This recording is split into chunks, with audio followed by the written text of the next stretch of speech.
E sobre esse assunto a gente conversa agora com o professor da Universidade China Foreign Affairs, Marcos Vinícius de Freitas. Boa noite, professor. Que bom ter o senhor aqui conosco. Olha só, a gente sabe que com o presidente Donald Trump é sempre um dia após o outro, né? Difícil prever com muita antecipação quais serão os próximos passos. Mas o que significa, na sua avaliação, este recuo de hoje? Porque ele havia prometido um ataque violento contra o Irã. Boa noite. Boa noite, é um prazer conversar com você sempre, Débora. É o seguinte, né? Nós estamos enfrentando uma situação difícil porque o presidente Trump não cumpre aquilo que ele assina. Não é? Se nós olharmos aí, houve uma reversão de algumas políticas que ele disse que iria fazer e não o fez. E tanto nas ameaças como no cumprimento efetivo daquilo que ele disse que iria cumprir. O grande problema em toda essa negociação é que os Estados Unidos, durante este governo, durante esta administração, pretende aí uma vitória que ele diz irreversível na questão do Irã. E o Irã, um país que vem há 47 anos passando por sanções, passou por guerras e construiu uma resiliência que os Estados Unidos, por não terem um relacionamento diplomático com o Irã, deixaram de aprender a respeito na forma de lidar melhor com essa situação. Então, o que nós vemos é que o Irã tem adotado algumas políticas inteligentes nesta guerra, uma guerra assimétrica, diga-se de passagem, uma guerra de escolha por parte dos Estados Unidos, mas os iranianos têm aí, dentro daquela área de atuação, conseguido resultados que surpreenderam e têm surpreendido o mundo. E claro que a gente fala que por Hormuz circulam 20% do petróleo mundial. E não é só petróleo, a gente sabe que tem fertilizantes e outras coisas, mas havia uma rota alternativa. Então nós tínhamos por Hormuz 13%, mais ou menos, e 7% circulando ali, que os Houthis agora ameaçam, e é por essa razão que a Arábia Saudita entendeu que é um momento de, se quiser evitar uma crise ainda maior na questão do petróleo, na questão de ataques iranianos, que eles precisam fazer alguma coisa. Então, o presidente Trump está atendendo aí uma demanda local, são parceiros importantes porque prometeram investir trilhões, bilhões de dólares nos Estados Unidos e não vão fazer em razão da situação, e também o fato de que existe uma deterioração no arsenal norte-americano, não é?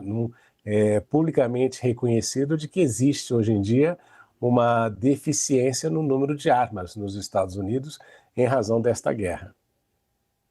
Pois é, o senhor mencionou, professor, a Arábia Saudita e o quanto, né, um pouco, eu queria entender esse pedido, porque eles admitiram que fizeram esse pedido para que Donald Trump recuasse no prometido, ameaçado ataque de hoje, né?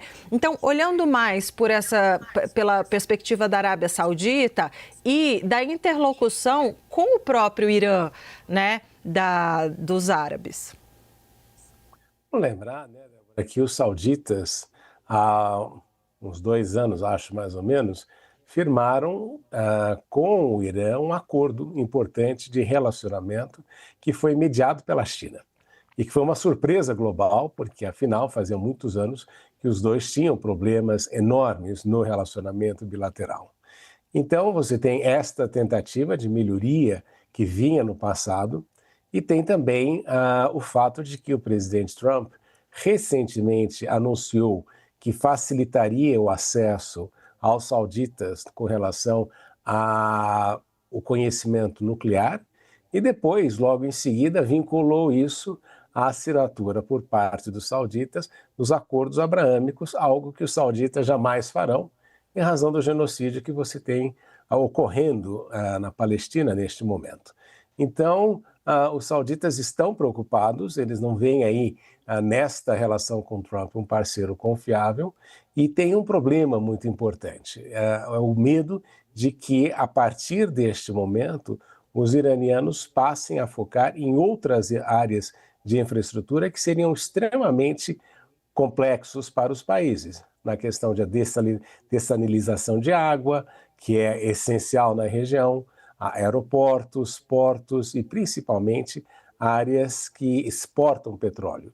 E hoje em dia nós aprendemos até com a questão da Ucrânia que um drone pode criar um problema muito maior até do que um porta-aviões o faria nesse processo todo. Então, esta que é a grande coisa que se tem aprendido com o Irã, que mesmo numa guerra que você tem uma assimetria muito grande de poder, às vezes algumas armas podem ter uma efetividade muito grande, e é o que a gente tem notado nesse processo todo. É só observar aí os ataques que os iranianos têm feito nas bases norte-americanas, algo que seria impensável em razão do domínio tecnológico que os Estados Unidos têm na questão militar. As armas literalmente falando, e tem também as armas econômicas ali, estratégicas, em relação ao Estreito de Hormuz, né, professor? Inclusive, tem outro ator importante nessa rede de diálogos, que é a questão do Irã, de Omã, porque o Irã sinalizou ter avançado nas negociações com Omã sobre justamente o Estreito de Hormuz, mas indicou que isso não significa que o espaço será reaberto. Então, o que esse acordo pode indicar, então? O que nós temos é de que o Omã, junto com o Irã, iriam, de acordo com o memorando, administrar a questão da passagem no Estreito de Hormuz. Então, isso era o que havia sido comprometido naquele memorando que foi assinado no passado, só que o presidente Trump tentou ali abrir uma forma, uma linha alternativa, uma rota alternativa, juntamente com o Omã, no sentido de fazer com que eles pudessem transitar sem ter ali a autorização, o beneplácito do Irã. E o Irã, quando notou isso, imediatamente fez a ação. E notou uma coisa também importante, né, Débora? Mais relevante até do que os ataques é que um ou dois ataques faz com que as empresas seguradoras sejam as primeiras a impedir que os navios trafeguem na região, em razão do custo e do perigo econômico que isso pode representar. Então, o grande aliado dos iranianos nesta questão também são as empresas de seguro e as resseguradoras, que têm aí medo de que aconteçam vários problemas econômicos para elas em razão de eventuais ataques. E o que a gente notou também é que nesse processo, e aí vem a desconfiança iraniana, é que neste período os Estados Unidos também têm feito uma série de ataques ali no sul do Irã, justamente dando a percepção de que eventualmente poderia fazer opção por uma guerra, por uma invasão por terra dessas áreas para tentar controlar o Estreito de Hormuz. Mas os grandes analistas nesta questão militar têm falado de que qualquer ação militar em terra seria uma tragédia para os Estados Unidos. E o grande problema neste contexto todo é que você tem um cenário eleitoral tanto em Israel como nos Estados Unidos. E nestes dois contextos eleitorais, aqueles que são candidatos, aqueles que pretendem aí manter a sua maioria para ter o governo, como no caso de Netanyahu, ou nas eleições de meio de mandato do presidente Trump, eles precisam dar a impressão de que estão vencendo, justamente sob a pena de serem considerados fracos e perderem o acesso e perderem o poder.